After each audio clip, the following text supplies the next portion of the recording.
Good evening all, कैसे हैं आप सब? आवाज जा रही है सबको?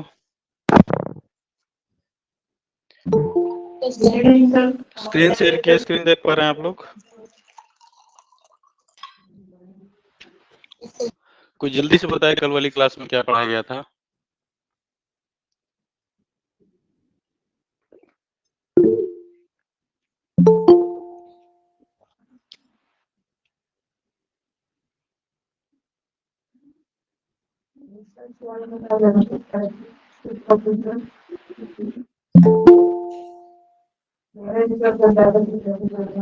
वॉइस नहीं आ रही है, स्वाति आवाज आ रही है आपको?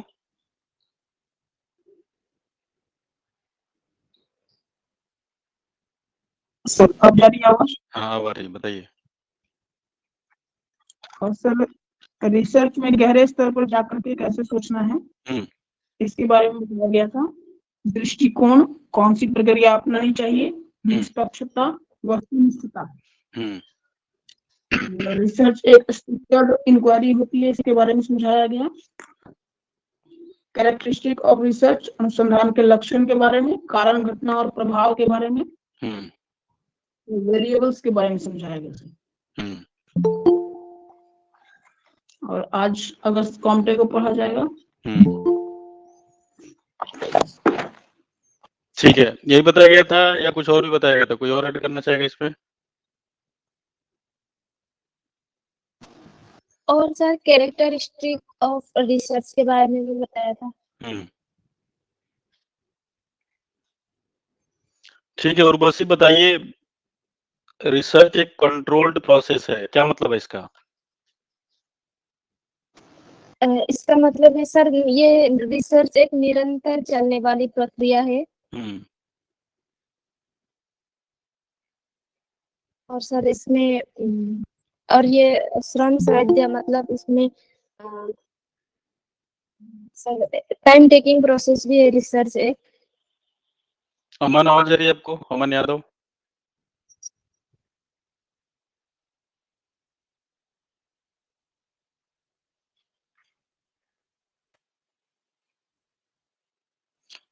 गुड़िया कुमारी आवाज आ रही है? जी सर। बताइए, कंट्रोल्ड प्रोसेस का मतलब क्या होता है? सर कल हम क्लास नहीं कर पाए थे। कल क्लास नहीं कर पाए थे। किरण?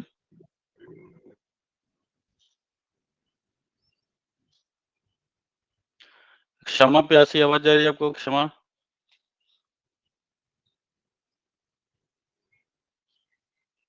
नहीं आवाज आ रही है, इसी समय नेटवर्क नहीं काम करता है। ठीक है, पूजा गुप्ता?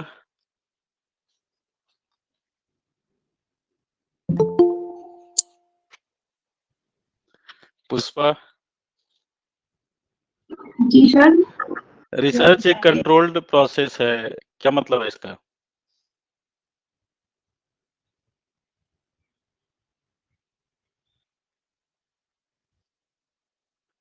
सर इसका मतलब ये होगा कि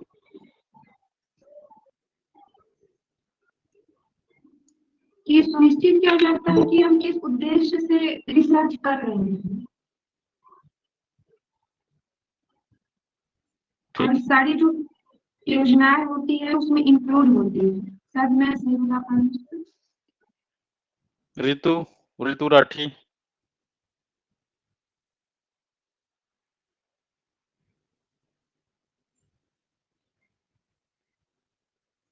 श्रेया?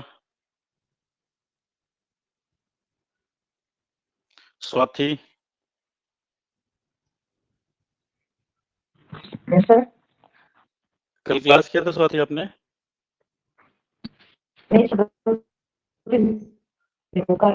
हॉस्पिटल में थी अभी भी, थोड़ा थोड़ा ही। ठीक है, ध्यान रखिए अपना, मौसम इसमें बहुत खराब हो रहा है तो फीवर हो रहा है। Vidya Rani? Yes sir. Same question, बताइए। सर कंट्रोल प्रोसेस है कि जब हम रिसर्च करते हैं तो हमारे पास हम बहुत सारे वेरिएबल होते हैं जिसमें एक एक करके हम उसको रिसर्च करते हैं, उसका मतलब कि सॉल्यूशन उस पर ट्राई करते हैं। तो इतने सारे वेरिएबल होते हैं तो हमको उसको कंट्रोल करके रखना होता है।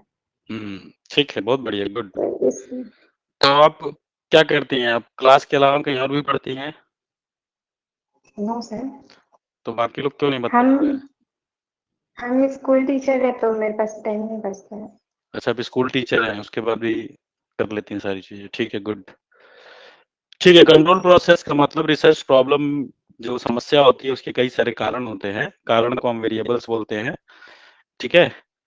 तो एक वेरिएबल अगर हम कंट्रोल करते हैं तो उसका दूसरे वेरिएबल पे भी प्रभाव दिखाई देता है। कल बहुत सारे एग्जांपल देके आप लोगों को समझाया था, तो कोई बात नहीं, एक बार आप लोग फिर से क्लास रिकॉर्डिंग वाली देख लीजिएगा, समझ में आ जाएगा, ठीक है। धीरे धीरे चीजें समझ में आ जाएंगी, घबराना नहीं है। आज हम लोग करेंगे अगस्त काम्ट को, जो कि फादर ऑफ सोशल साइंस के रूप में जाने जाते हैं।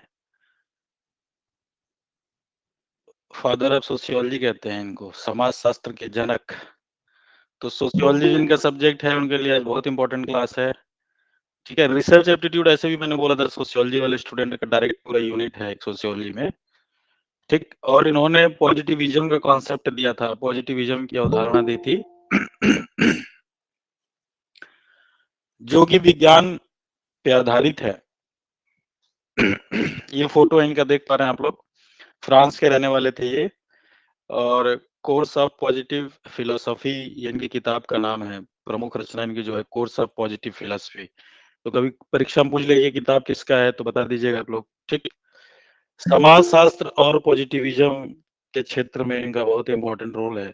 रिसर्च बेसिकली समाज शास्त्र में ही बहुत अच्छे से इम्प्लीमेंट किया जाता है, ठीक है। तो 1857 की जो क्रांति हुई थी उसी समय इनका निधन हो गया था।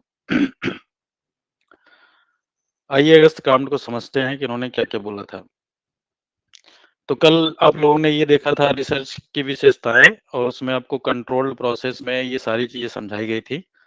तो शायद आप लोगों ने रिवीजन नहीं किया इसलिए नहीं बता पा रहे हैं। रिवीजन करना उतना ही इम्पोर्टेंट है जितना क्लास करना। अगर रिवीजन नहीं करेंगे क्लास के बाद तो चीजें स्लिप कर जाएंगी।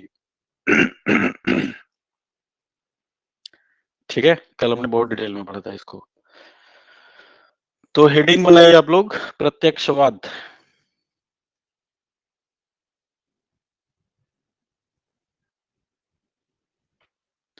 क्या बोलते हैं इसको? पॉजिटिविज्म।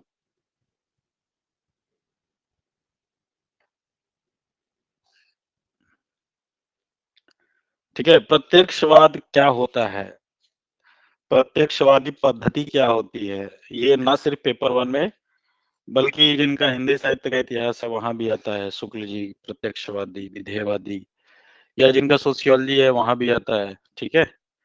ऐसे बाकी सब्जेक्ट में ये आता रहेगा ये कॉन्सेप्ट। तो इसको एक बार अच्छे से समझ लीजिए आप लोग। अगस्त काम्टे ने दिया था ये सिद्धांत जो बहुत इंपॉर्टेंट है। ध्यान से सुनेंगे अभी समझ में आ जाएगी, क्लास में ही सारी चीजें, रटने की जरूरत नहीं पड़ेगी ना। तो एकदम ध्यान से सुनिए। आप लोग हेडफोन लगाया होगा, सब लोगों ने कॉपी पेन लेके बैठे होंगे, तो ध्यान से सुनिए और अभी क्लास में सारे कॉन्सेप्ट क्लियर हो जाएंगे। आपने देखा कि अगस्त काम्ट को इसका जन्मदाता बोला जाता है, प्रत्यक्षवाद के जो जन्मदाता माने जाते हैं अगस्त काम्ट, ठीक है। और इन्होंने जो सिद्धांत दिया, जो कंसेप्ट दिया, वो प्रत्यक्षवाद के रूप में जाना जाता है। तो सवाल ये उठता है कि कौन सा सिद्धांत दिया इन्होंने? काम्ट ने, काम्ट का सिद्धांत क्या है, क्या कहा काम्ट ने, या काम्ट की वैचारिकी क्या है, इसको समझना है आपको। और जब इसको समझेंगे तो आप प्रत्यक्षवाद को भी समझ पाएंगे, ठीक है। काम्ट ने कहा कि प्रत्यक्षवाद जो है, अगर प्रत्यक्षवाद को दूसरी भाषा में कहा जाए तो इसे विज्ञान कहेंगे या एक वैज्ञानिक पद्धति कहेंगे। तो कल वाली क्लास में आप लोगों को बताया था कि अगर किसी चीज को हम वैज्ञानिक पद्धति कहते हैं तो उसमें क्या क्या चीजें आ जाती हैं। क्या आप में से कोई वो 4 पॉइंट्स बता पाएगा मुझे? कल जो बताया था कि वैज्ञानिक पद्धति बोलते ही क्या क्या चीजें आ जाती हैं उसमें बाय डिफॉल्ट? सिस्टमेटिक स्ट्रक्चर, और सीक्वेंस ऑब्जेक्टिविटी। और जब ऑब्जेक्टिविटी कहते हैं तो उसमें कौन सी दो चीजें और आ जाती हैं? क्वांटिटेटिव मात्रात्मक और सर क्वालिटेटिव गुणात्मक। नो, गुणात्मक नहीं होता है। और सर जनरलाइजेशन। ठीक है, गुड, बहुत बढ़िया। ठीक है, तो जब विज्ञान की बात होगी या वैज्ञानिक पद्धति की बात होगी तो तर्क की बात होगी कि आस्था की बात होगी, किसकी बात होगी? लॉजिक तर्क की बात होगी। ठीक है, तर्क की बात होगी। उसमें एक सिस्टम होगा, एक सीक्वेंस होगा, स्ट्रक्चर होगा और ऑब्जेक्टिविटी होगी। तो आप में से कोई जल्दी से बताए कि ऑब्जेक्टिविटी का क्या मतलब होता है? जो सभी के लिए समान हो सर, जिसमें मतलब ऑब्जेक्टिव एग्जाम होते हैं उसमें नंबर सभी स्टूडेंट का बराबर होता है या प्रश्न भी बराबर मार्क्स के पूछे जाते हैं, वही है ऑब्जेक्टिविटी। ठीक है, और कोई बताए? सर ऑब्जेक्टिविटी मतलब तार्किक होता है सर। सामान्यीकरण, जो सब बराबर हो। क्या सीखा? सामान्यीकरण सर, जो के लिए बराबर हो। जो सबके लिए समान हो। ठीक है, सही बताया आपको, सभी लोगों ने सही बताया। ठीक है, तो इसीलिए वो सारी चीजें आपको कल बताई गई थी, क्योंकि उसके बिना पॉजिटिविज्म को नहीं समझ पाते। देखिए, अगर इसको ब्रेक करेंगे आप तो प्रत्यक्ष का मतलब कि जो सामने हो, ठीक है। जो सामने हो का मतलब जिसको अनुभव किया जा सके। जैसे मैं कहूं कि ये पेन, तो पेन को आप टच कर सकते हैं, पेन को देख सकते हैं, पेन को लिख सकते हैं पेन से आप, और पेन को ओपन करके देख सकते हैं कि इसमें रिफिल है और ये सारी चीजें हैं। तो जो सामने हो, दो प्रत्यक्ष हो, जिसको हम अनुभव कर सकते हैं, तो प्रत्यक्षवाद एक तरह से अनुभववाद है। अगर ये कहे कि प्रत्यक्षवाद के संबंध में निम्नलिखित कथनों पर विचार करिए कि प्रत्यक्षवाद ही अनुभववाद है, तो बोलिए ठीक है, सही है, करेक्ट स्टेटमेंट है, कोई दिक्कत नहीं है। ठीक है। तो काम्टे ने क्या कहा? काम्टे ने कहा कि प्रत्यक्षवाद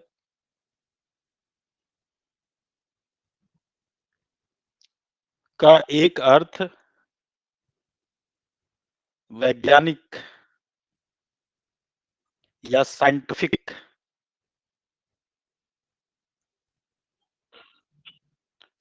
है। पहला स्टेटमेंट अगस्त कांट ने कहा कि प्रत्यक्षवाद या पॉजिटिविज्म का एक अर्थ साइंटिफिक होना है, उन्होंने कहा। और फिर उसको इन्होंने क्लियर किया कि कैसे वैज्ञानिक है। कांट ने कहा कि जैसे ब्रह्मांड कुछ अपरिवर्तनीय प्राकृतिक नियमों द्वारा चलता है, तो जो ब्रह्मांड है आपका या यूनिवर्स है, ब्रह्मांड कैसे चलता है? सॉरी।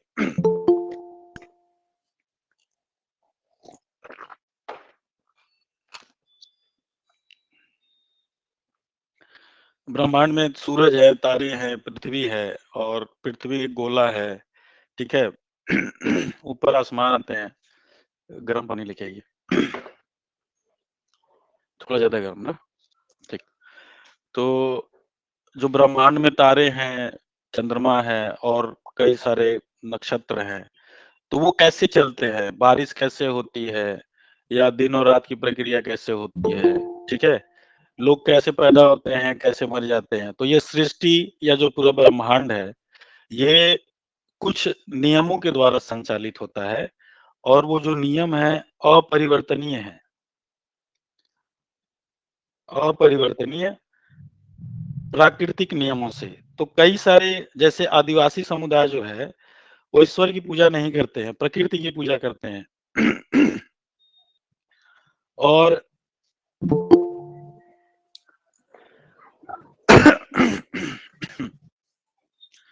प्रकृति को देवता के रूप में पूजते हैं।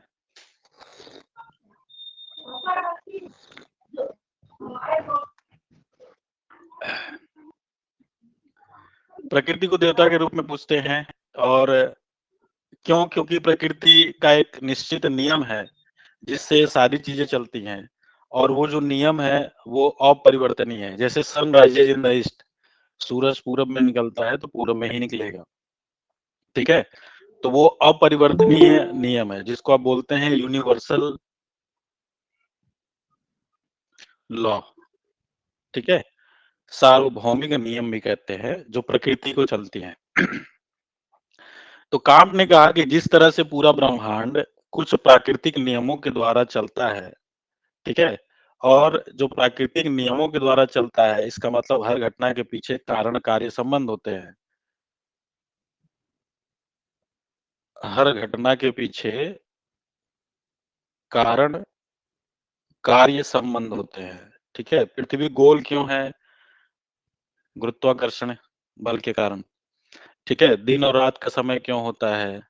सनराइजेज इन द ईस्ट, सूरज पूरब में क्यों निकलता है? आप लोगों को स्क्रीन विजिबल दिख रहा है कि अब और मोटा करूं पेन? दिख रहा है आप लोगों को? Yes sir. बढ़िया से दिख रहा है, कर दीजिए, थोड़ा और मोटा कर देते हैं। ऐसे दिखाई दे रहा है। ठीक है, ठीक है। जीतू, आपने परिचय दिया था क्लास में अपना? जी नहीं सर, आज पहला बार ज्वाइन किए हैं सर। जी प्रणाम। बताइए बताइए, कहाँ से हैं आप? बिहार के वैशाली जिला से है सर। वैशाली जिला से। जी सर, भी ज्वाइन किए हैं सर, क्लास डिस्टर्ब नहीं किए हैं। हाँ, कोई दिक्कत नहीं। पॉलिटिकल साइंस है आपका? जी सर। ठीक है। पीजी कहाँ से किया आपने? हाजीपुर से किए हैं सर, आरएन कॉलेज से। तो कंप्लीट हो गया कि चल रहा है अभी? डॉक्टर जी सर, कंप्लीट है सर, मेरा 19 में ही कंप्लीट हुआ था। 19 में कंप्लीट हुआ। तो क्या कर रहे, पढ़ा रहे हैं अभी आप? जी सर, क्लास भी 10+2 में अभी प्राइवेट कॉलेज में ही है। और उसके बाद जो है सर, यूजीसी नेट की तैयारी भी कर रहे हैं सर। 2-4 बार एग्जाम भी दिए हैं, बट क्वालिफाई नहीं कर पाए। हालांकि पीएचडी के लिए हमने आवेदन किए हैं, तो मेरा तो इंट्रेंस निकल जाता है, बट इंटरव्यू वगैरह अब कहाँ फंसता है पता नहीं चलता है। ठीक है, अब नहीं फंसेगा, एकदम सही जगह है।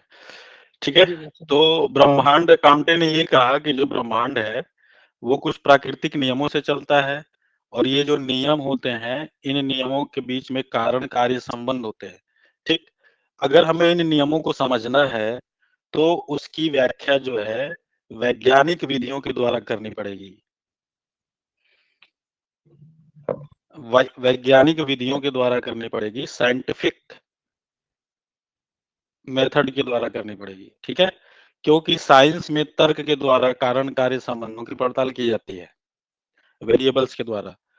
तो काम ने कहा कि जिस तरह से ब्रह्मांड में कुछ प्राकृतिक नियमों से चलता है और उन नियमों के पीछे कुछ कारण कार्य संबंध होते हैं, तो हमें उस नियमों के बारे में जानने के लिए वैज्ञानिक विधियों से समझना पड़ेगा। और दूसरा विधि होता है धार्मिक या दैवीय। तो उन्होंने कहा कि इसके आधार पे नहीं, बल्कि वैज्ञानिक विधियों के आधार पे। जैसे बारिश होती है तो उसकी क्या व्याख्या होती है कि इंद्र देवता रुष्ट है, नाराज है, इसलिए बारिश हो रही है, ठीक है। तो एक व्याख्या, जैसे स्टार्टिंग में क्या था, हमें कारण नहीं पता था कि चीजें क्यों होती है। जब हमें चीजों के कारण नहीं पता होता है या कारण कार्य संबंधों की पड़ताल नहीं कर पाते हैं, तो हम उसकी स्वरूप में व्याख्या करते हैं कि यही ईश्वर की इच्छा है, देवता यही चाहते हैं, क्या किया जा सकता है। काम ने कहा कि जिस तरह से ब्रह्मांड के नियमों का वैज्ञानिक विधियों के आधार पर अध्ययन किया जा सकता है, उसी तरह से समाज भी कुछ नियमों के द्वारा संचालित होता है। अगर हम ब्रह्मांड के नियमों को कारण कार्य संबंधों के आधार पर पड़ताल कर सकते हैं, तो समाज के नियमों को भी हम वैज्ञानिक आधार पे कारण कार्य संबंधों की पड़ताल कर सकते हैं। और इस आधार पे उन्होंने समाज शास्त्र को समाज विज्ञान का दर्जा दिया कि समाज में जो चीजें होती है उसके पीछे निश्चित कारण होते हैं। तो विभिन्न समाज शास्त्रियों ने समाज को एक लिविंग ऑर्गेनिज्म के रूप में बताया। जिस तरह से एक जीव का शरीर होता है, जैसे हमारा शरीर है और हमारे अंग हैं, जैसे आंखों का काम है देखना, हाथ का काम है काम करना, पैरों का काम है चलना, उसी तरह से समाज में भी विभिन्न अंग होते हैं। जैसे परिवार होता है समाज में, और सामाजिक संस्थाएं होती हैं, उनके कुछ निश्चित कार्य होते हैं, ठीक है। और समाज में जो चीजें होती हैं, जो घटनाएं घटती हैं, उसके पीछे कारण होते हैं। अगर हम उन कारणों की ठीक तरीके से वैज्ञानिक तरीके से पड़ताल करें, तो उसकी क्या कारण कार्य संबंध है, इसके बारे में जान सकते हैं। इसी आधार पर आप देखेंगे कि विभिन्न सामाजिक घटनाओं की व्याख्या जो है वैज्ञानिक तरीके से की जाने लगी, ठीक है, क्योंकि उसके कारण और कार्य संबंधों के बारे में हम जान सकते हैं। तो एक कांट ने ये कहा, ब्रह्मांड के जो नियम है वो कारण कार्य संबंधों के द्वारा, वैज्ञानिक विधियों के द्वारा। और वैज्ञानिक विधियों का मतलब ये हुआ कि अगर कोई कुछ कहता है तो उसको आंख बंद करके नहीं मान लेना, बल्कि निरीक्षण और प्रयोग करना।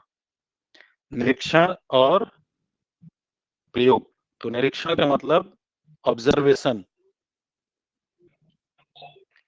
और एक्सपेरिमेंट,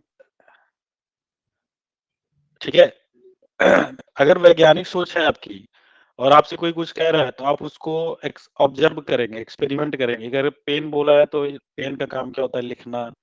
पेन काला है तो देखेंगे हाँ काला है, ठीक है। तो आपने आंख बंद करके उसकी बात नहीं मानी, अंधभक्त नहीं बने, बल्कि आपने तार्किक रूप से उसका निरीक्षण और प्रयोग किया और उसके बाद जो निष्कर्ष निकला उसके स्थान पे माना। दैवीय या धार्मिक आधार पे जो चीजों की व्याख्या होती है, वहां पे निरीक्षण के आधार पे कल्पना का उपयोग किया जाता है और कल्पना के आधार पे कारण कार्य संबंधों को ठीक तरीके से पड़ताल नहीं किया जा सकता है। तो अगस्त कामडे ने क्या बोला कि कल्पना के स्थान पर, इमेजिनेशन के स्थान पर निरीक्षण और प्रयोग का उपयोग करना, कहानी नहीं सुनाना, ठीक है। और इस आधार पे उन्होंने कहा कि हम इसके आधार पे ब्रह्मांड के नियमों के बारे में जानकारी ले सकते हैं और यही प्रत्यक्षवाद है। यही प्रत्यक्षवाद है, ठीक है। कामडे ने कहा कि ये जो वैज्ञानिक विधियों का उपयोग करके निरीक्षण और प्रयोग कर रहे हैं, ठीक इसी प्रकार से आगे इसी में चल रहे हैं, ठीक है।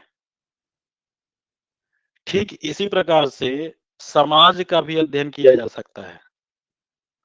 समाज का भी अध्ययन किया जा सकता है।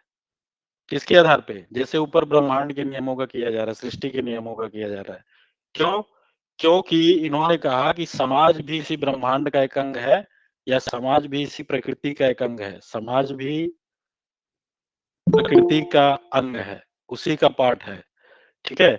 और जिस प्रकार पृथ्वी के गति का अध्ययन करते हैं, ऋतुओं के परिवर्तन का अध्ययन करते हैं, सूरज के आगमन का अध्ययन करते हैं, दिन और रात का अध्ययन करते हैं और इन सारी घटनाओं के पीछे के निश्चित कारण है, ये कोई आकस्मिक वजह से नहीं होती हैं।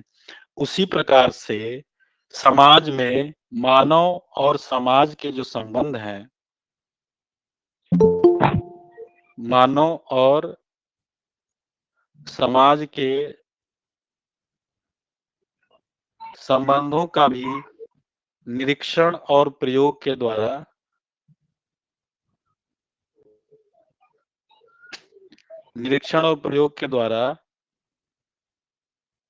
कारण कार्य प्रभाव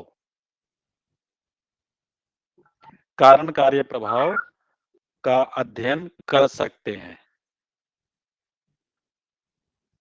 और सामाजिक घटनाओं की व्याख्या कर सकते हैं। जैसे भक्ति आंदोलन, तो भक्ति आंदोलन की व्याख्या या नवजागरण की व्याख्या या 1857 की क्रांति क्यों हुई, तो उसके पीछे ऐसा नहीं था कि भक्ति आंदोलन देवता चाहते थे इसलिए हो गया, नहीं। उसके पीछे पर्याप्त रूप से वहां के सामाजिक कारण थे और उन सामाजिक घटनाओं का अगर आप निरीक्षण और प्रयोग करेंगे, कारण कार्य संबंधों की जांच करेंगे, तो आप उसकी वैज्ञानिक तरीके से व्याख्या कर पाएंगे। और यहीं से कामटे ने समाज शास्त्र को समाज विज्ञान का दर्जा दिया और बोला कि चूंकि सामाजिक घटनाओं का भी हम तार्किक तरीके से अध्ययन कर सकते हैं, कारण कार्य प्रभावों का अध्ययन कर सकते हैं, तो सामाजिक घटनाओं का भी वैज्ञानिक तरीके से अध्ययन किया जा सकता है।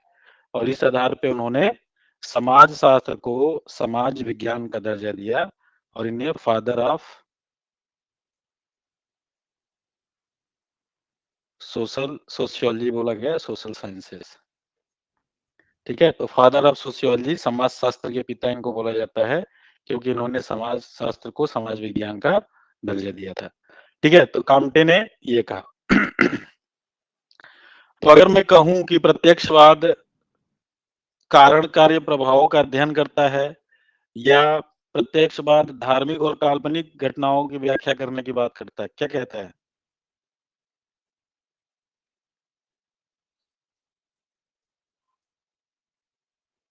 बताइए।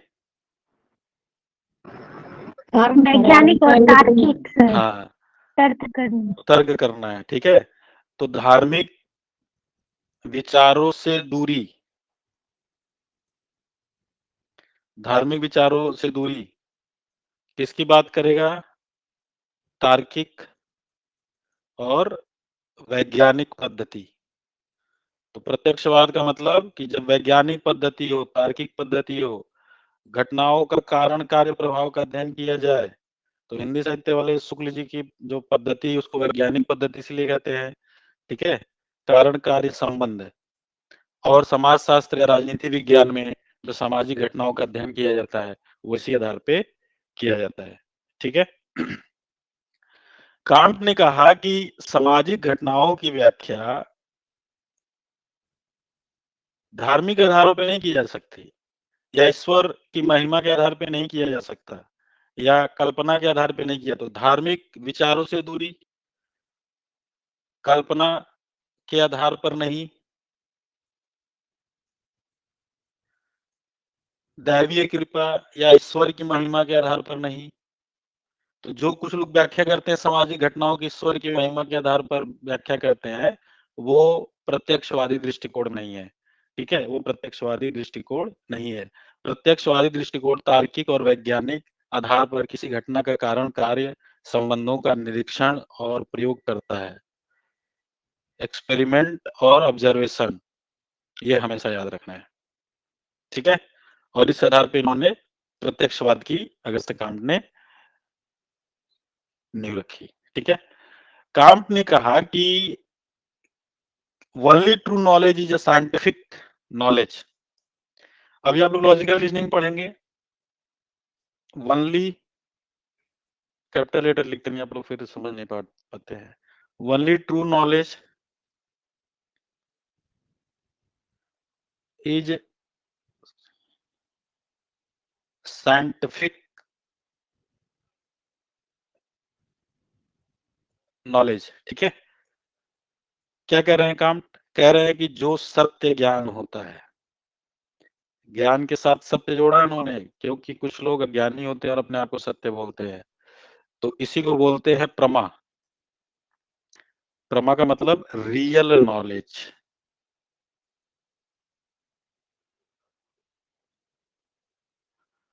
ठीक है। रियल नॉलेज का मतलब कि सही और गलत के बीच में फर्क कर पाना, सही और गलत के बीच में फर्क कर पाना। और सही और गलत के बीच में फर्क आप कल्पना के आधार पर या दैवीय कृपा के आधार पर नहीं कर सकते हैं, बल्कि आपको प्रत्यक्षवादी पद्धति से, वैज्ञानिक तरीके से, तार्किक रूप से चिंतन करना होगा, तब जाके आप सही और गलत के बीच में फर्क कर पाएंगे।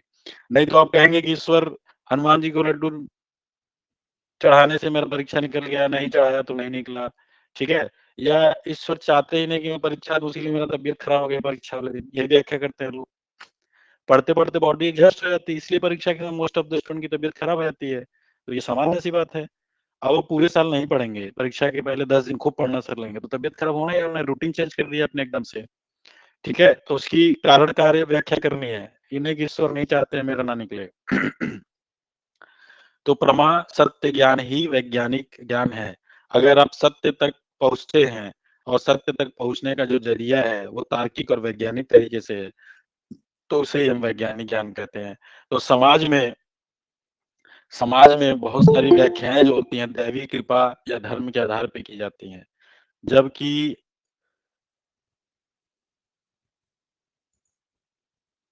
सूरज कांवरे, कौन जुड़े हैं सूरज के नाम से? अभी लेफ्ट कर गए। आप लोगों को पता है ना कि क्लास ग्रुप से लिंक बिना मेरे परमिशन के बाहर नहीं शेयर करनी है। अगर क्लास ग्रुप से बाहर आप लिंक शेयर करते हैं बिना परमिशन के, तो इनडिसिप्लिन है ये, ठीक है। तो उसका ध्यान रखना है, पूछ करके शेयर करना है। अगर किसी स्टूडेंट को लिंक शेयर करते हैं तो पूछ करके शेयर करना है, क्योंकि कई बार अराजक तत्व आ जाते हैं क्लास में, तो इसका ध्यान रखना है ना, बिना पूछे नहीं शेयर करना लिंक। किसी को क्लास करनी हो तो पूछ लीजिए, शेयर कर दीजिए लिंक, कोई दिक्कत नहीं है, ताकि मुझे पता रहे कि वो कौन जुड़ा था और किसका नॉन पर्सन है। नहीं तो हम लोग आते हैं क्लास में, फिर दिक्कत होती है, आप ही लोगों को दिक्कत होती है। तो इसका ध्यान रखिएगा आप लोग। उससे कोई भी चीज बाहर नहीं भेजनी है, पूछ लेना है फिर भेजना है।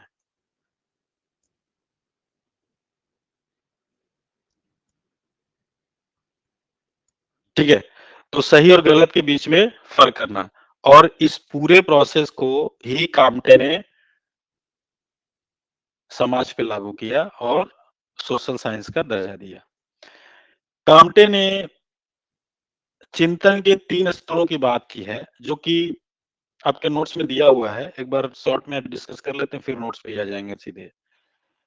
काम्टे ने मनुष्य के जो चिंतन करने की प्रक्रिया, आप समझ पा रहे हैं, शिक्षा टीचिंग एप्टीट्यूड में चिंतन करना शिक्षा का मूल उद्देश्य है।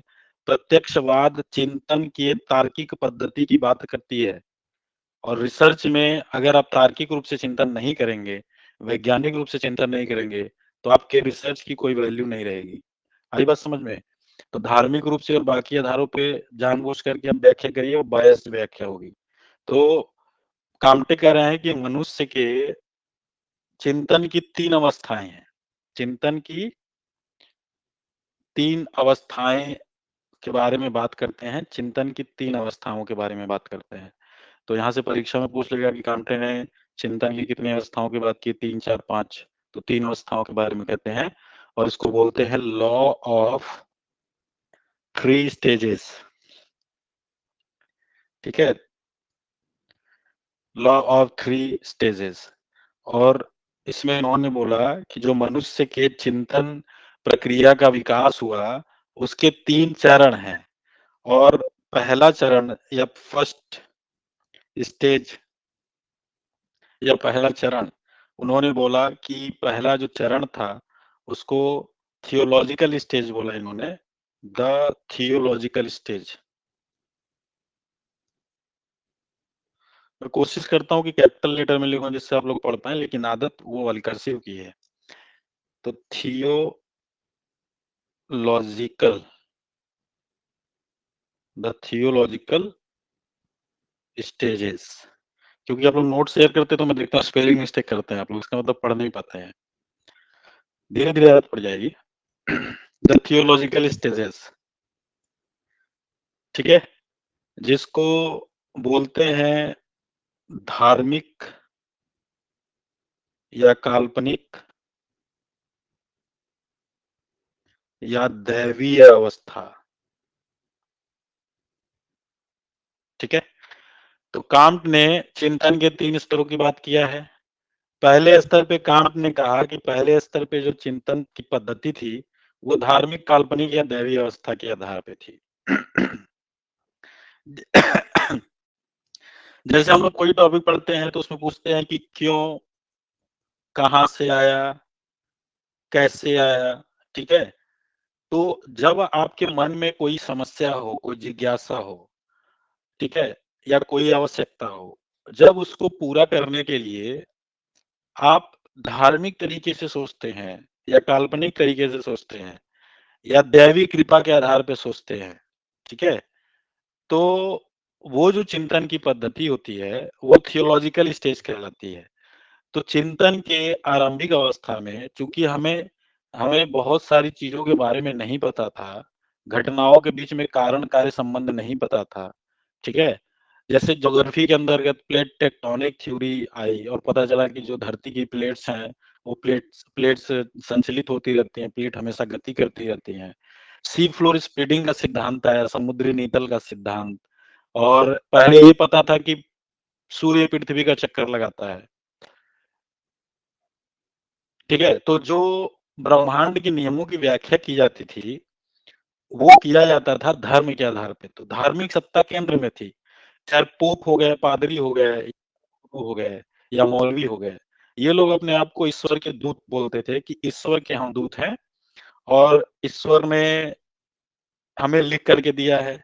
जैसे वेदों को बोला जाता है कि ईश्वर ने लिखा है, भगवान ने लिखा है, ठीक है, बाइबल को लेकर के ऐसे ही बोला जाता है, कुरान को लेकर के ऐसे ही बोला जाता है।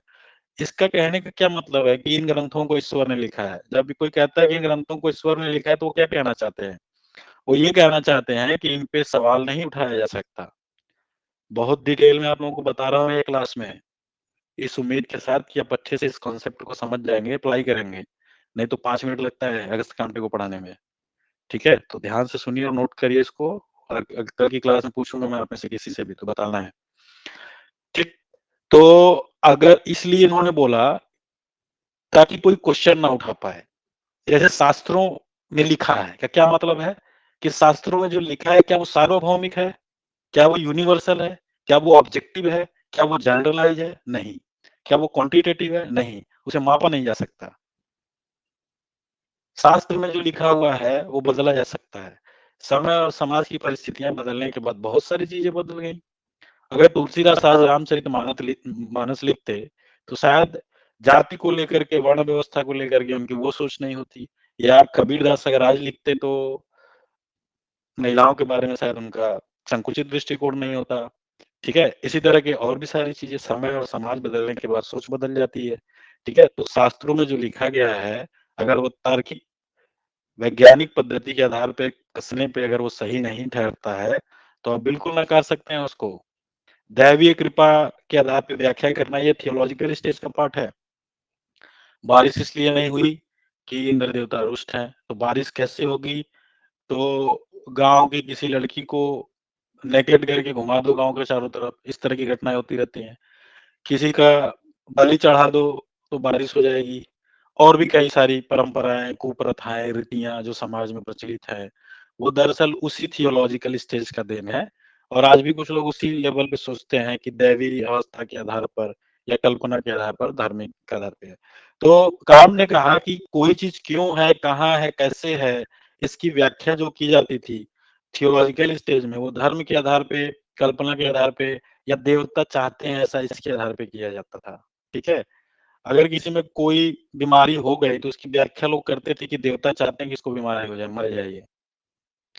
बाद में पता चला कि जो कुष्ठ रोग है उसका ट्रीटमेंट किया जा सकता है, नहीं उसको दैवीय कृपा मानी जाती थी। ठीक है? कि उन्होंने कोई पाप किया है इसलिए उनको ये कुष्ठ रोग हुआ है। ठीक है? अब इस लाइलाज समझा जाता था, अभी इलाज में आ गया है। तो जैसे जैसे हम वैज्ञानिक रूप से प्रगति कर रहे हैं, चीजों की व्याख्या हो जा रही है। काम ने कहा कि जो दूसरा स्टेज आया इसके बाद, सेकेंड स्टेज या चिंतन का दूसरा स्तर, इसको इन्होंने बोला मेटाफिजिकल स्टेज।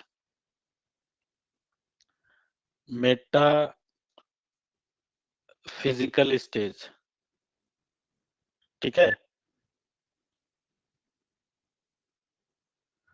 जिसको हम बोलते हैं तत्व दार्शनिक या भावात्मक अवस्था।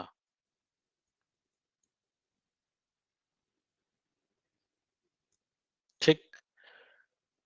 तो जब हम चीजों की धार्मिक और काल्पनिक आधार पर व्याख्या कर रहे थे, तो क्या है, क्यों है, कैसे के बीच में कारण कार्य संबंध हमें पता था कि नहीं पता था? संबंध नहीं पता था। ठीक है?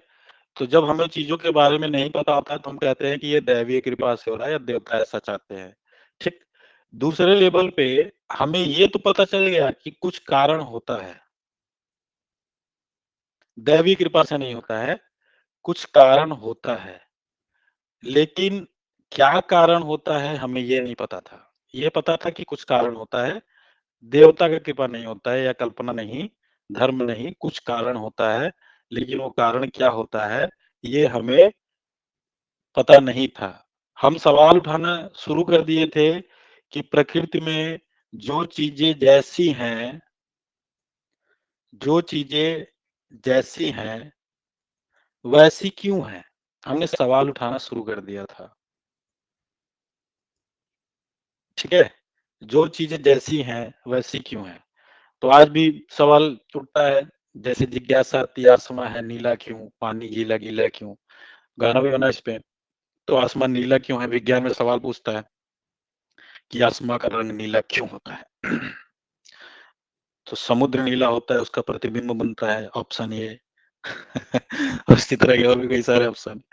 तो स्टार्टिंग में 8वीं कक्षा में या क्लास 8 में 9th में इस तरह के क्वेश्चन पूछे गए थे, विज्ञान के बेसिक वाले क्वेश्चन, कि पानी लिक्विड, पानी कोई भी पदार्थ का क्यों ले लेता है, ठोस जो होता है, सॉलिड, लिक्विड और गैसेज में क्या अंतर होते हैं। ठीक है, तो हम इस स्टेज पर आकर के हमें ये समझ में आ गया था कि जो चीजें जैसी हैं उसके पीछे कुछ तो कारण होता है, लेकिन क्या कारण होता है ये हमें नहीं पता था। उसके बाद काम ने कहा कि तीसरा स्टेज आया चिंतन का,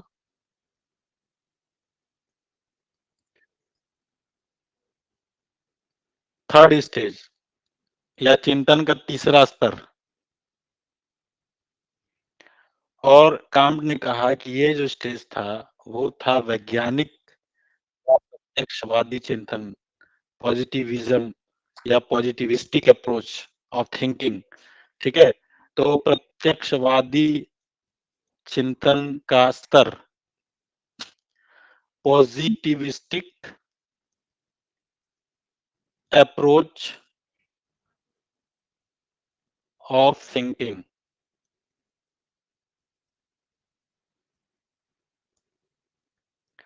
पॉजिटिविस्टिक अप्रोच ऑफ थिंकिंग, तीसरा और सबसे इंपॉर्टेंट लेवल ऑफ थिंकिंग। ठीक है, अब तक आपने लेवल्स ऑफ टीचिंग पढ़ा था, ये लेवल ऑफ थिंकिंग है। वैज्ञानिक या प्रत्यक्षवादी चिंतन का स्तर। कांट ने कहा कि तीसरे स्तर पे आकर के जो हमारे चिंतन की पद्धति थी वो अनुभवजन्य हो गई। अनुभवजन्य मतलब अगर कोई कहता था ईश्वर है तो लोग कहते थे कहाँ है ईश्वर, दिखाओ, हमें तो अनुभव नहीं हो रहा है। या कोई कुछ कहता था तो उसको लोग जांचते थे, परखते थे। तो जब हम कहते हैं कि कोई चीज अनुभवजन्य है, ठीक है, अनुभवजन्य या अनुभव के आधार पर ज्ञान अर्जित करना, तो इसका मतलब क्या होता है, इसको हम अनुभव जन्य ज्ञान कहते हैं। याद रखना है जॉन डीवी को, जो उन्होंने अनुभववाद बोला था, यही बोला था। ठीक है, जब हम अनुभवजन्य ज्ञान कहते हैं तो उसमें 3-4 चीजें आती हैं। नंबर वन, जहां पे निरीक्षण किया जाए, ठीक है, जिसको हम अवलोकन भी कहते हैं। रिसर्च में आपने पढ़ा कि हम समस्याओं का क्या करते हैं, ऑब्जर्वेशन करते हैं, और ऑब्जर्वेशन नहीं बल्कि स्पेसिफिक ऑब्जर्वेशन करते हैं, विशिष्ट अवलोकन करते हैं। तो जब हम चीजों का ऑब्जर्वेशन करें, निरीक्षण करें, अवलोकन करें, आंखें बंद ना कर लें, ठीक है, आंखें बंद करके किसी की बात न माने बल्कि ऑब्जर्वेशन करें, निरीक्षण करें। अगर किसी ने आपसे कहा कि फलाने व्यक्ति ऐसा है, तो एक तरीका है कि आपने मान लिया उसकी बात। दूसरा, आपने खुद चेक किया कि वो ऐसा है कि नहीं है, उसके बाद उसके बारे में अपनी राय बनाई। ये एक तार्किक व्यक्ति होता है। जैसे बहुत सारे स्टूडेंट आते हैं, सर ये है वो है, तो मैं सीधे कहता हूँ कि क्लास करिए, रिकॉर्डेड क्लास यूट्यूब पे ठीक ठाक है, क्लास में आइए, 2-3-4 क्लास करिए, अच्छी लगे तब ज्वाइन करिए, नहीं तो जरूरत नहीं है, जहाँ आपको अच्छा लगे वहां जाइए, ज्वाइन करिए, कोई दिक्कत वाली बात नहीं है। तो जब आपको ये बोला जाए कि पहले एक बार देख लीजिए, इसका मतलब क्या बोला जा रहा है कि एक बार आप डेमो क्लास का ऑब्जर्व कर लीजिए। पहले आप, मतलब ये वैज्ञानिक पद्धति है, इसमें आपको कोई झूठ नहीं बोला जा रहा है, कोई आपको बरगलाया नहीं जा रहा है, आपको क्लियरली बोला जा रहा है कि आप पहले निरीक्षण करिए, अवलोकन करिए। दूसरा, अगर आपको कोई ऑब्जर्वेशन करने के लिए कहता है, इसका मतलब वो ये मान के चलता है कि आप एक विवेकशील प्राणी हैं, आपको मूर्ख नहीं समझता है वो। ठीक है, इसका मतलब वो आपकी डिग्निटी को रिगार्ड करता है कि आपके अंदर इतना विवेक होगा कि आप सही और गलत का फर्क कर पाएंगे। ठीक, तो निरीक्षण करके ही चीजों के बारे में अपनी राय बनानी है। आप सभी टीचर बनेंगे, एक बेहतर मनुष्य बनने का मतलब यही होता है कि चीजों के बारे में राय निरीक्षण करके बनाना, अवलोकन करके बनाना, पूर्वाग्रहों के आधार पर निर्णय नहीं बनाना किसी के बारे में कि बिहार के लोग तो ऐसे ही होते हैं, लड़कियां तो वैसी ही होती हैं, नीच जात लतियाए अच्छा, जो कहावत है। तो इसके बारे में कहावत लोग बोलते हैं, सामान्य जीवन में ही बोलते हैं कि जिम स्वतंत्र भाई बिगड़ ही नारी, नारी को जैसे स्वतंत्र छोड़ दिया जाए बिगड़ जाती है। तो आप इसको तार्किक कसौटी पे कसेंगे, अवलोकन करेंगे और कहेंगे तो बेकार की बातें हैं, और इसको बाहर कर देंगे, चाहे वो किसी भी ग्रंथ में लिखा हो, किसी भी शास्त्र में लिखा हो, चाहे वो स्वयं ईश्वर ने खुद बोला ही क्यों ना हो। तो वैज्ञानिक और प्रत्यक्षवादी दृष्टिकोण आपको चीजों पे सवालिया निशान लगाना सिखाती है, आपको क्वेश्चन करना सिखाती है, चाहे वो कोई भी क्यों ना हो, चाहे वो साक्षात भगवान ही क्यों ना हो। ठीक है, आप आंखें बंद करके चीजों पे विश्वास नहीं करते हैं, आप निरीक्षण और अवलोकन करते हैं, और इसी को बोलते हैं अनुभवजन्य ज्ञान, अनुभव से प्राप्त ज्ञान। दूसरा, आप एक्सपेरिमेंट करते हैं, आप प्रयोग करते हैं। ठीक है, तो अनुभवजन्य ज्ञान होने का मतलब एक्सपेरिमेंट करना। तीसरा, कंपैरिजन करना या तुलना करना, क्योंकि बहुत सारी चीजों की आप प्रत्यक्ष रूप से जानकारी नहीं ला सकते, तो आप तुलना के द्वारा पहुंचते हैं। और इसके अलावा और भी, तो ये जो अनुभवजन्य ज्ञान है, ये बेसिकली तार्किक चिंतन की रीढ़ है। तार्किक चिंतन या लॉजिकल थिंकिंग यहीं से शुरू होता है। तो इसकी अगली विकास प्रक्रिया हम लोग भारतीय तर्कशास्त्र जब पढ़ेंगे तो इसी का आगे विकास होगा। इसलिए तर्कशास्त्र आपको पढ़ाया जाता है, क्योंकि स्टूडेंट को नहीं पता कि तार्किक रूप से चिंतन कैसे करें। वो जिस समाज से आते हैं वहां पे उन्हें धार्मिक या दैवीय दृष्टि से ही सिखाया गया है, क्योंकि आपने ये पढ़ा कि मनुष्य अपने समाज की उपज होता है। आप सभी अपने समाज की उपज हैं। आप वैसे किसी का पेरेंट अगर प्रोग्रेसिव होगा, साइंटिफिक सोच रखता होगा, तो बच्चा भी वैसा होगा। अब कोई परंपरावादी परिवार में पैदा हुआ है जहाँ ईश्वर से ही सुबह होता है, ईश्वर से ही शाम होता है, तो उसकी सोच पे दैवीय कृपा का प्रभाव पाना बहुत ही सामान्य बात है। ये उतना ही सामान्य बात है जितना कि ब्रिटेन में एक झाड़ू लगाने वाला व्यक्ति अंग्रेजी में बात करे। ठीक है, अगर कोई पारंपरिक परिवार में पैदा हुआ है, सुबह घंटा बजाने से होता है वहां पे, शाम को घंटा बजा के बंद होता है, तो वही तो घंटा ही बजाएगा, क्या करेगा? घर परिवार का असर तो आता ही आता है। उसको तार्किक होने में और दैवी कृपा वाले सोच से बाहर निकलने में समय तो लगेगा ही।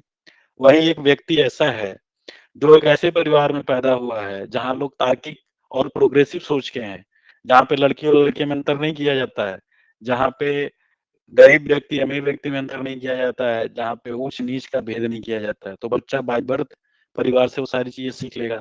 शिक्षा इसीलिए जरूरी है कि जो चीजें परिवार और समाज में ना सीख पाए वो शिक्षा के माध्यम से सीख ले।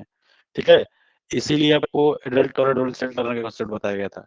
तो परीक्षा में क्वेश्चन पूछेगा कि अनुभव जन्य ज्ञान या एक्सपीरियंस बेस्ड नॉलेज, ठीक है, बेस्ड नॉलेज के संबंध में निम्नलिखित कथनों पर विचार करिए। तो पहला स्टेटमेंट देगा कि अनुभवजन्य ज्ञान निरीक्षण या अवलोकन आधारित होता है। बोलिए यस, इट्स करेक्ट स्टेटमेंट होता है। दूसरा, अनुभवजन्य ज्ञान प्रयोग पे आधारित होता है, एक्सपेरिमेंट पे आधारित होता है। बोलिए यस, इट्स करेक्ट स्टेटमेंट। अनुभवजन्य ज्ञान तुलना के आधारित होता है। बोलिए यस, इट्स करेक्ट स्टेटमेंट। तो ऑब्जर्वेशन, एक्सपेरिमेंट, कंपैरिजन तीनों ऑप्शन में रहे, और चौथा option all of the above, तो लगाइए all of the above, it's correct statement. ठीक है, तो अगस्त क्रांति समझ पा रहे हैं कितने बेहतर तरीके से इन्होंने घटनाओं की व्याख्या किया, और चिंतन हम सोचते कैसे हैं या हमारे सोचने की प्रक्रिया का विकास कैसे हुआ, उसको इन्होंने बेहद तार्किक तरीके से समझाया। इसीलिए इनको फादर ऑफ सोशियोलॉजी बोलते हैं। मजाक नहीं है, अगर किसी को फादर ऑफ सोशियोलॉजी बोला जा रहा है तो मजाक बात नहीं है, उसने अपना जीवन खपाया है इस पे। और सामान्य तौर पे लोग अगस्त क्रांति को नहीं पढ़ते हैं नेट जेआरएफ की क्लास करते हुए।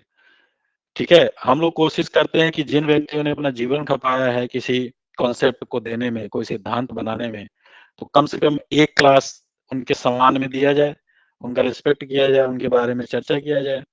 क्योंकि इन लोगों की उपलब्धि यही है कि इन्होंने अपना जीवन पढ़ने पढ़ाने में लगा दिया, तो लोग इनकी चर्चा करें, एटलीस्ट पढ़ा लिखा वर्ग इनके बारे में जाने। अगर आप टीचर हैं, अगस्त क्रांति को नहीं जानते हैं, तार्किक चिंतन को नहीं जानते हैं, तो फिर दिक्कत है। ठीक है,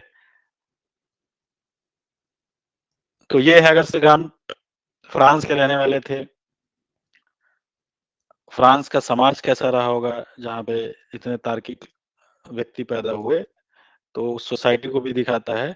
ठीक है, अब जो सारी चीजें मैंने आपको बताई हैं वो सारी चीजें लिख के भी आपको मिल गई हैं, ताकि आप लोग गलती ना करें। और अगर मैं क्लास में कोई चीज इंग्लिश में लिखता हूँ तो नोट्स में रहता है वो, तो आप लोग नोट्स लिखते समय थोड़ा सा मेहनत करके ये पीडीएफ नोट्स भी देख लिया करिए। आप में से जो स्टूडेंट मुझे नोट्स शेयर कर रहे हैं उसमें स्पेलिंग की गलतियां हैं, तो गलतियां मत करिए आप लोग। ठीक है, नोट्स में इसीलिए आप लोगों को चेक करता हूँ ताकि आप लोग गलती ना करें। ठीक, सो पॉजिटिविज्म क्या है एक बार गो थ्रू करेंगे, जो सारी चीजें आपको समझाई हैं वही यहाँ पे हैं, ठीक है ना। तो पॉजिटिविज्म वो दृष्टिकोण है जो समाज का अध्ययन वैज्ञानिक तरीके से करता है, यही बताया गया। यह धार्मिक और दार्शनिक विचारों को छोड़कर तथ्यों पे, अनुभव पे और प्रमाणों पे आधारित होता है। तो जब आप तथ्य, अनुभव और प्रमाण की बात करें, क्या क्या होगा? अनुभववाद को क्या बोलते हैं? इम्पीरिसिज्म, ठीक है। तो एम्पिरिसिज्म मतलब अनुभव और इंद्रियों के माध्यम से प्राप्त होता है। अनुभववाद जॉन डीवी को पढ़ते समय पढ़ा था आपने, it's the most important concept, इससे ये सवाल पूछता है। विज्ञान पे बल देना, कारण और प्रभाव अध्ययन करना, सामाजिक घटनाओं को, ठीक है, समाज का वैज्ञानिक आधार पर अध्ययन करना। अगर कोई अपराध करता है तो उसकी व्याख्या, उदाहरण भी दिया गया आपके नोट्स में, धार्मिक दृष्टि से न करके बल्कि आर्थिक, सामाजिक और मनोवैज्ञानिक कारणों से करना। जैसे साहित्य का इतिहास आप लोग पढ़ रहे हैं तो आर्थिक आधारों पर व्याख्या कर रहे हैं, जबकि कुछ घटनाओं की व्याख्या धार्मिक आधारों पर की गई है। इसी तरह समाज शास्त्र में वैज्ञानिक तरीके से अध्ययन करते हैं, सेम पॉलिटिकल साइंस और बाकी सब्जेक्ट्स में भी। अगस्त काम के 3 अवस्थाओं का जो लॉ ऑफ 3 स्टेजेज है वो भी यहाँ पे दिया गया है। तो थियोलॉजिकल स्टेज जो था कल्पना आधारित, और ये धार्मिक मान्यताओं और अंधविश्वासों पे आधारित था, ईश्वर और अलौकिक शक्तियों पे आधारित था, ठीक है। अगर किसी को कोई रोग हो गया है तो लोग बोलते थे कि कोई या दुष्ट आत्माओं के कारण हुआ है, राजा को ईश्वर का प्रतिनिधि माना जाता है, तो राजा जो बोलते वही करना है।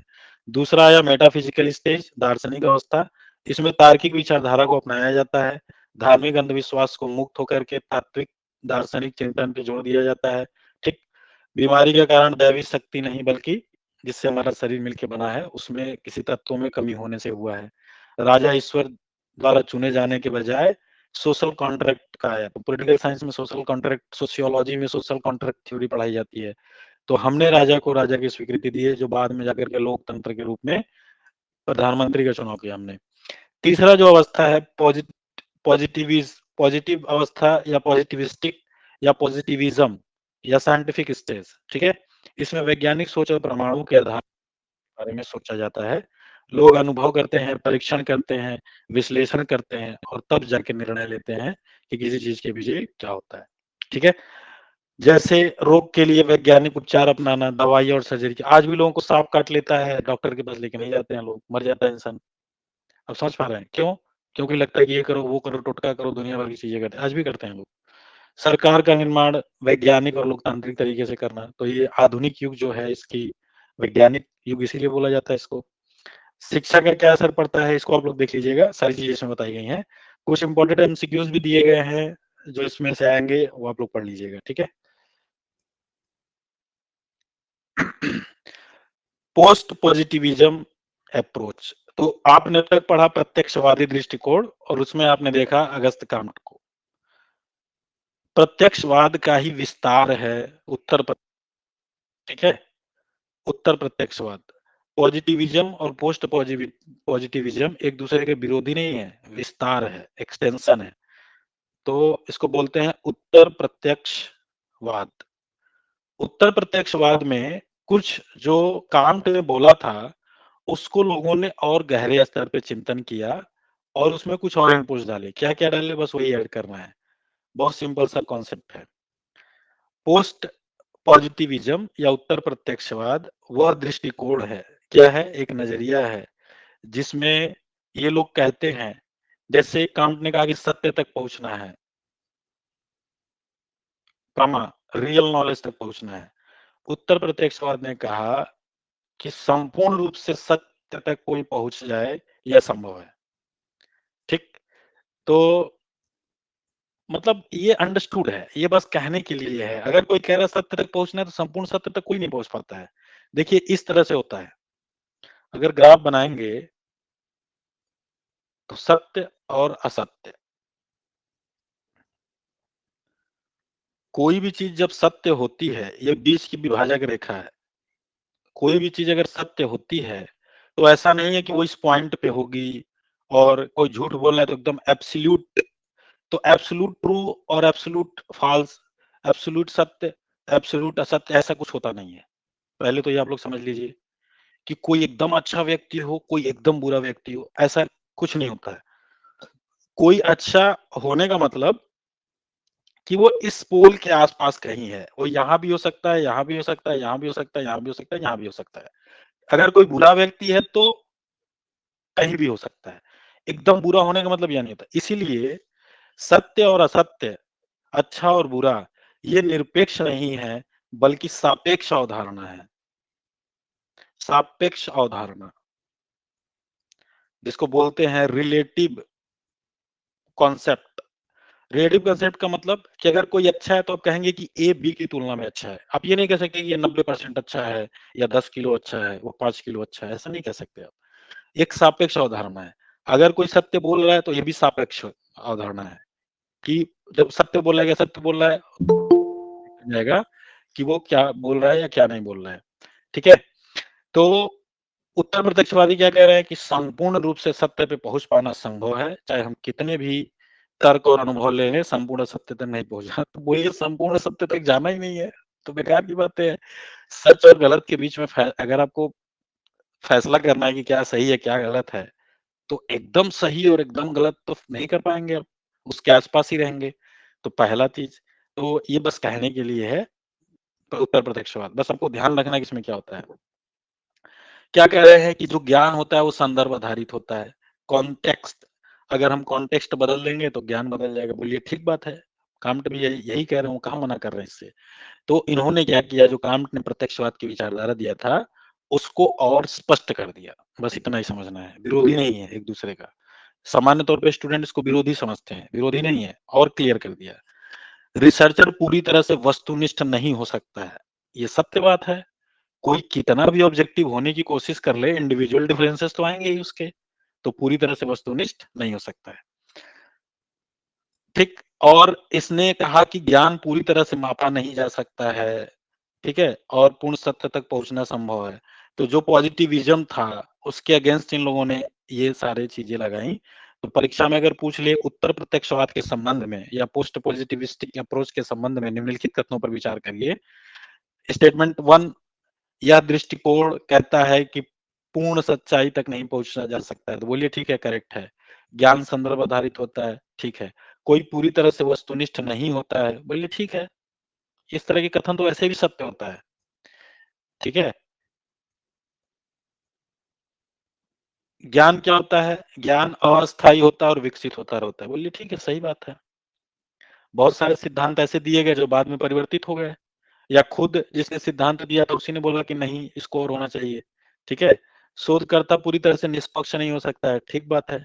उसे पूर्वाग्रह को कम करने का प्रयास करना चाहिए। कोई बोले मैं एकदम निष्पक्ष हूं तो नहीं होगा, थोड़ा तो पूर्वाग्रह आएगा ही उसके अंदर, लेकिन बहुत ज्यादा पूर्वाग्रह ना हो, कम के करने का प्रयास करना है। सत्य को पूरी तरह से हम नहीं जान सकते, ठीक बात है, समझ सकते हैं। गुणात्मक और मात्रात्मक दोनों तरीके का प्रयोग किया जाए, तो ये याद रखना है, ठीक है। प्रत्यक्षवाद मात्रात्मक तरीके की बात करता है, उत्तर प्रत्यक्षवाद क्वालिटेटिव और क्वांटिटेटिव दोनों की ही बात करता है। तो एक बीच का रास्ता है ये। जैसे समाज में शिक्षा की समस्या को केवल आंकड़ों से नहीं समझा जा सकता, जब तक कि हम स्टूडेंट, टीचर और गार्जियन से मिल करके बातचीत ना करें। तो टेबल बना दिया है जिससे आप लोग बिल्कुल कंफ्यूज ना हो, एकदम सही सही मारे, दोनों में अंतर पूछे तो। ज्ञान का स्वरूप पॉजिटिविज्म कहता है कि सत्य तक पहुंचना, ये कहता है कि पूर्ण सत्य जैसा कोई कॉन्सेप्ट नहीं होता है। ये कहते हैं कि जो रिसर्च होना चाहिए ऑब्जेक्टिव होना चाहिए, ये कहते हैं कि सेमी ऑब्जेक्टिव होना चाहिए। क्यों? इसीलिए ये क्वालिटेटिव और क्वांटिटेटिव दोनों मेथड्स की बात करते हैं। पॉजिटिविज्म में केवल क्वांटिटेटिव मेथड्स की बात की जाती है, ऑब्जेक्टिविटी, क्वांटिटेटिव। अभी किसी स्टूडेंट ने बोला था क्वांटिटेटिव और क्वालिटेटिव, मैंने कहा नहीं, केवल क्वांटिटेटिव, ठीक है। और सत्य की अवधारणा, सत्य निश्चित होता है, ये कह रहे हैं कि नहीं, कॉन्सेप्चुअल होता है, संदर्भ बदलने पे सत्य बदल जाता है। शिक्षा का विश्लेषण केवल परीक्षा के अंकों से, ये शिक्षा का अध्ययन उसके अनुभव से करेंगे। तो आपको पता है कि क्वांटिटेटिव का मतलब क्या, जो मापा जा सके, और क्वालिटेटिव का मतलब जिसमें आपके अनुभव, जैसे साक्षात्कार हो गया, ठीक। तो अनुभव को इसमें ऐड कर दिया जाता है, जो कि पर्सन टू पर्सन अलग हो सकता है।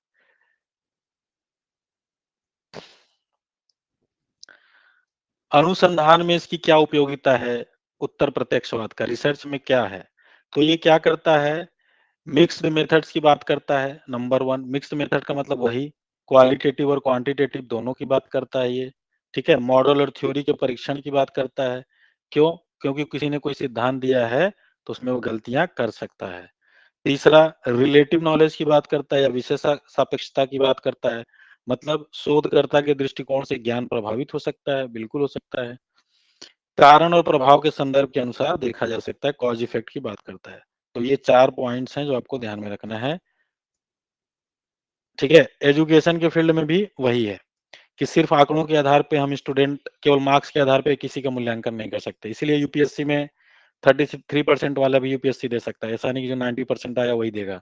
33% कोई पास है तो वो भी आईएएस बन सकता है, केवल नंबर के आधार पे मूल्यांकन नहीं करना है। जो शिक्षा की नीतियां बनाई जाती हैं उसमें टीचर, स्टूडेंट और गार्जियन, ये पढ़ा था आपने टीचिंग एप्टीट्यूड में, और शिक्षा में नवाचार को लेकर के आना, तो ये सारी चीजें। अब इस पे कुछ एमसीक्यूज दिया गया है, ये आप लोग सॉल्व कर लेंगे। It's more than sufficient. Positivism और पोस्ट पॉजिटिविज्म के बारे में इससे ज्यादा जानने की जरूरत नहीं है, मोर देन इंपॉर्टेंट है, इससे बाहर से सवाल नहीं आएगा, इससे ज्यादा डिटेल में नहीं पढ़ना है। ठीक, तो इसको आप लोग अच्छे से नोट्स बना लीजिए, नोट शेयर किया गया उसको पढ़ लीजिए, फिर आपके टेस्ट होंगे उसके लिए तैयार रहिए। ठीक, किसी को कुछ कहना है, कोई पूछना चाहता है कुछ? ठीक है, आज के लिए इतना ही, मिलते हैं अगली क्लास में।